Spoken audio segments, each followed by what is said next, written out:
बिस्मिल्लाहिर्रहमानिर्रहीम। अस्सलाम वालेकुम। प्रोग्राम सड़क किनारे के साथ मैं हूं सद्दाम तुफैल हाशमी। नाज़रीन, हमारे साथ मौजूद है मोहम्मद रफ़ीक उर्फ रफ़ो वल्द निज़ामुद्दीन। ये एक ऐसा सफ़ाक और दरिंदा सिफ्त इंसान है जो कि ख़वातीन को ना सिर्फ ज़्यादती का निशाना बनाता था बल्कि उनके टुकड़े करके उन्हें कत्ल कर देता था। ना जाने इसे क्या राहत मिलती थी ख़वातीन के साथ ज़्यादती के बाद उनके जिस्मों के टुकड़े करना और उन्हें नीले रंग के शॉपर्स में बंद करके और कराची के मुख्तलिफ इलाकों में उन शॉपर्स को फेंक देना। यहाँ पर सोचने की बात यह है, इसी साल मार्च के महीने में पहला कत्ल 9 तारीख को हुआ और 10 और 11 तारीख तक इसने नीले रंग के शॉपर्स में उस खातून की लाश को टुकड़े करके कराची के मुख्तलिफ इलाकों में फेंक दिया। मार्च के बाद अप्रैल के अंदर दोबारा दूसरी औरत का इसने कत्ल किया। इत्तलात के मुताबिक नसरीन नामी ये खातून थी। 9 तारीख को कत्ल हुआ। 10 और 11 तारीख तक 2 दिन के अंदर इसने नीले रंग के शॉपर्स में उसके जिस्म के आज़ा को कराची के मुख्तलिफ इलाकों में फेंक दिया। सोचने की बात यह कि आखिर मखसूस तारीख में कत्ल करना और 2 दिन यानी 10 और 11 तारीख तक उन शॉपर्स को मुख्तलिफ इलाकों में फेंकना और फिर नीले रंग का शॉपर इस्तेमाल करना, इसके पीछे राज क्या है, हम बात करेंगे। मोहम्मद रफ़ीक उर्फ रफ़ू वल्दियत निज़ामुद्दीन हमारे साथ मौजूद है। मोहम्मद रफ़ीक पूरा नाम है जी। वल्द निज़ामुद्दीन जी सक्खर से ताल्लुक़ रखते हो? जी रक्षा चलाते हो? जी। अपना रक्षा है? नहीं कराया। किराया?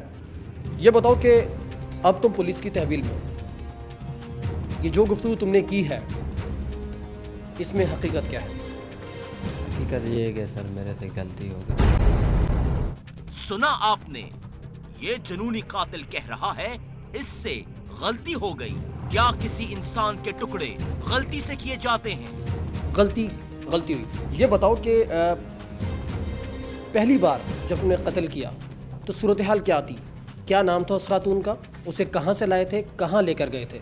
वो मैं नहीं लेके आया था, वो मेरा दोस्त था, मिस्त्री पप्पू नाम था उसका, फैसलाबाद का था। वो लेके आया, उसको मैंने जगह दी थी, ये उसी ने हरकत करी। अच्छा, जगह, ये जगह तुम्हारी जहाँ पर तुम रहते हो, जहाँ रिहाइश पजीरो, ये कहाँ पर है? ये पटेल पाड़ा दरबंद बाज़ार। पटेल पाड़ा। 1 कमरे 2 कमरे का घर है? जी। क्या किराया देता हो वहाँ पे? 5,500। 5,500। अच्छा, जब तुम पहली बार उस औरत को लेकर आए या तुम्हारा दोस्त लेकर आया तो कहाँ से लेकर आया था? कॉल गर्ल थी वो? नहीं, वो अपना बोल रहा था मेरा एक गांव का है, हमारे पड़ोस में रहता है, मेरा दोस्त है, फ्रेंड है। फिर उसको मैंने जगह दिया, फिर मैं जो वो मेरे को बोला नहीं, क्या जो वो उस खातून को लेकर आया उसने कहा कि वो उसकी रिश्तेदार है?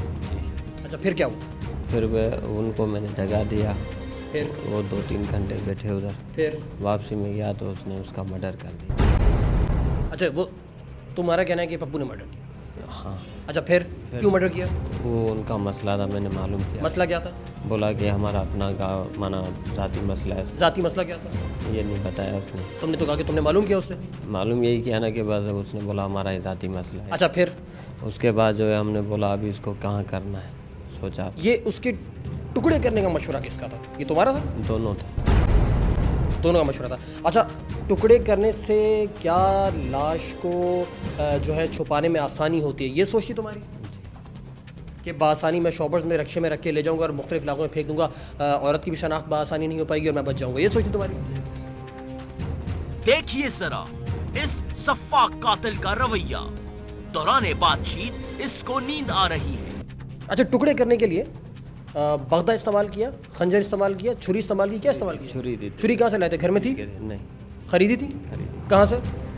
लेके आया था कोई सोल्जर बाजार की साइड से। सोल्जर बाजार से। यानी लाश घर में रखी है और तुम छुरी ढूंढते फिर रहे हो बाजार में, फिर छुरी मिली, फिर तुम घर आ गए, दोस्त तुम्हारा घर में मौजूद था। कितने टुकड़े किए थे लाश के?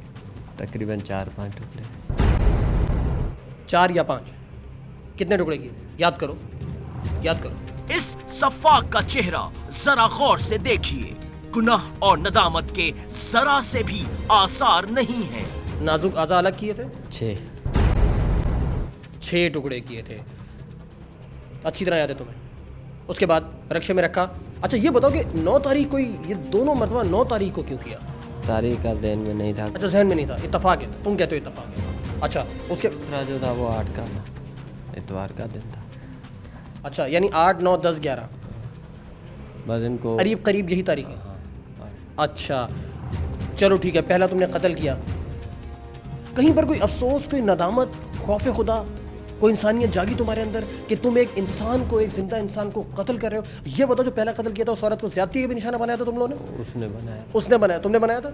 झूठ मत बोलना, गलत बयानी मत करना। अच्छा, दूसरी खातून कौन? वो इधर कायदे मज़ार की तरफ। कायद आज़म के मज़ार पे कॉल गर्ल थी। कॉल गर्ल का मतलब समझते हो? ठीक खातून ना होना। तुम उसे गलत फेल के इरादे से कायद आज़म के मज़ार से लेकर आए? पहले न्यू टाउन से मिला था कुछ अर्सा पहले। अच्छा, न्यू टाउन में तुम्हारी से मुलाकात हुई रक्षा चलाने में? हाँ, 2-2.5 तुम्हारी से बातचीत हुई? 1.5-2 महीना। फिर? उसके बाद इससे थोड़ी बातचीत हमारा हुआ था। ठीक है, फिर इसने मेरे से मोबाइल भी लिया था, 1000 भी लिया था। फिर मेरे को बोला कि इस फ्लैट में रहता हूँ मैं अपना। अच्छा, तुमने उसको मोबाइल क्यों दिया, 1000 रुपये क्यों दिए? इसका मतलब तुम्हारी नीयत ख़राब थी, तुम उससे गलत फेल करना चाहते थे? वो उसने खुद डायरेक्ट ही बोला ना। अच्छा, फिर उससे पहले गलत फेल हुआ था या ये पहली बार था? वो बता रहा हूँ, तो उधर गए तो वो वापसी आई नहीं। इसको 1.5-2 महीना गुजर गया कुदरतन। अच्छा, तुमने मोबाइल भी दे दिया, पैसे भी दे दिए, वो तुमसे मिलने नहीं आई, तुम्हारे अंदर ये नफरत बैठ गई कि ये क्यों नहीं आई, इसने मुझे धोखा दिया। उसके बाद फिर तुम्हें दोबारा कब मिले? फिर उसके बाद 2 महीने 1.5 महीने के बाद ये हाशमानी हॉस्पिटल है ना, सदर वाला, वहाँ नज़र आ गई तुम? वहाँ नज़र आ गई। तुमने रक्षा रोका, उसे बिठाया, उसने हाथ, वो बैठ गई? उसने मुझे नहीं पहचाना, उसने हाथ दिया। फिर जब मैंने गाड़ी रोका तो उसने पहचाना। मैंने भी उसको फिर बोला, आपने पहचाना है मुझे? हाँ बोला। मैंने बोला फिर अभी आपका मर्जी, जहाँ चलो। मैंने पहले भी आपको धोखा दिया। ठीक है, फिर तुम उसे अपने घर ले गए पटेल पाड़ा में।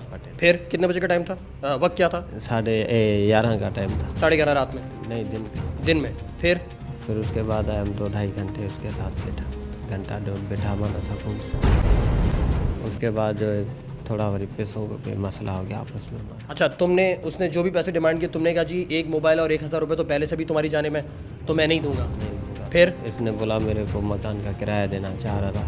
ठीक है, फिर मेरा हर जगह से तुमने टाइम ख़राब कर दिया, ज़्यादा नहीं बिचा। फिर आगे? फिर उस पर थोड़ी मुँह मारी थी, मेरे को गुस्सा आया गया, ऐसा कोई वजह नून चढ़ गया उसका, मैंने गला दबा दिया। उसने मज़ाहमत की, आपने आपको बचाने की कोशिश की? उसको कोशिश की, भागने की कोशिश की उसने? टाइम ही नहीं मिला। शोर किया उसने? टाइम ही नहीं मिला उसको। फौरन तुमने झपट कर उसका गला दबोच लिया? हाँ, उसमें दुपट्टा था पड़ा हुआ ना, और चंद सेकंड्स में उसकी जान निकल गई? 3 मिनट 4 मिनट। 3 मिनट तक तुम उसका गला घोंटते रहे? रहम आया तुम्हें? बिल्कुल आया। फिर भी घोंटते रहे? फिर छोड़ने। अच्छा, जब उसका गला घोंट रहे थे तुम, ज़ाहिर है कि तुम भी किसी की औलाद हो, माँ होगी तुम्हारी भी, बिल्कुल, बहनें भी होंगी, बेटियाँ भी होंगी, हर चीज़ है। तो औरत से फिर इतनी नफरत क्यों? तो बता रहा हूँ, तो फिर मेरे को दिल में एकदम रहम आया, मैंने बोला इसको छोड़ दो। फिर जो मैंने सोचा इसको अब छोड़ूंगा तो ये मुझे नहीं छोड़ेगी। फिर मैंने इसको मार दिया। अच्छा, दूसरे कत्ल में भी तुमने उसी अंदाज में उतने ही टुकड़े किए जिस तरह पहले कत्ल में किए थे? जी। अच्छा, छुरी से टुकड़े करना ज़रा मुश्किल काम है, ठीक है, और तुम जोड़ से इन नाजुक जिस्मों को अलहदा करते थे, ऐसा ही जोड़ से यूँ करते थे? तो उधर से आसानी होती थी, तो जरूरत नहीं। अच्छा, एक इंसान होगा जब एक इंसान के और किसी औरत के टुकड़े करते थे, कभी हाथ कांपा? कांपने से भाई बस बहुत खुश हो रहा है अभी भी। कभी सोचा कि तुम्हारे घर वालों के साथ अगर ऐसा हो जाए तो? बस फिर तो हो सकता है। चलो ये बात भी छोड़ दो, दुनियावी भी छोड़ दो, इस बात पर तो यकीन तुम रखते होगे कि अल्लाह पर यकीन रखते हो? बेशक, उसके अलावा कुछ है ही नहीं। उसके अलावा कुछ नहीं है। तो कभी ये सोचा था कि कल को तुम कब्र में जाओगे तो क्या होगा? चलो हम दीनी लिहाज से बात कर लेते हैं, कभी एहसास हुआ था? बिल्कुल हुआ। फिर भी तुमने ये काम किया? हो गया था। अच्छा, अब ये बताओ कि तुम्हारी हिस्ट्री के मुताबिक सक्खर की जेल में तुम 3 साल कैद रहे हो 7 साला बच्ची के साथ ज्यादती और कत्ल के इल्ज़ाम में। जी। वो क्या वाक़या था? वो वाक़या ये था कि उधर हमारा प्लाट पड़ा हुआ था, बाउंड्री था उसमें। फिर उसमें मेरा छोटा भाई रहता था कभी कभी। फिर वो बच्ची उधर गुम हो गया। अब न जाने क्या हुआ क्या न हुआ, तो उन्होंने मेरे भाई पे शक डाल दिया। फिर वो नशा मशा करता था, फिर उठा के, छोटा था मेरे से, तो वो ये बात सुन के भाग के चला गया। तो तुम्हारा क्या कसूर है? बता रहा हूँ ना। तो उन्होंने मेरे को बोल दिया कि बाबा हमको अपना भाई दो। फिर वो मेरे हाथ में नहीं चढ़ा, उन्होंने मेरे को बंद करवा दिया। वो काफ़ी माना 1 महीना मुझे फिर भी रखा उन्होंने कि भाई कहीं से तुम भाई पैदा करो, वो नहीं आया। फिर वो उस बच्ची का क्या नाम था? फरीदा। फिर हमें अंदर करवा दिया। तुम्हारा कहना ये कि उसमें तुम मुलविस नहीं थे?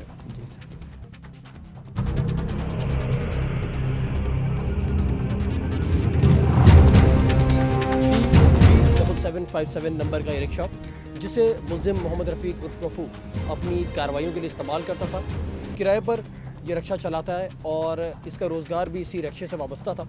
सक्खर से कराची पहुंचा, रिक्शा इसने किराए पर लिया और यही रिक्शा इसकी कमाई का ज़रिया भी, और ख़वातीन को इसी रिक्शे में बिठाकर घर लाना और बाद में उनके जिस्मों के टुकड़े करके इसी रिक्शे के ज़रिए कराची के मुख्तलिफ मकामात पर फेंकना, ये गुनाह किया मुलजिम मोहम्मद रफ़ीक उर्फ रफ़ू ने। आप क्या कहना चाहेंगे, क्या मुतालबा करेंगे कि क़ातिल को कैसी सज़ा दी जाए? भाई जैसे इसके टुकड़े किए ऐसे होने चाहिए।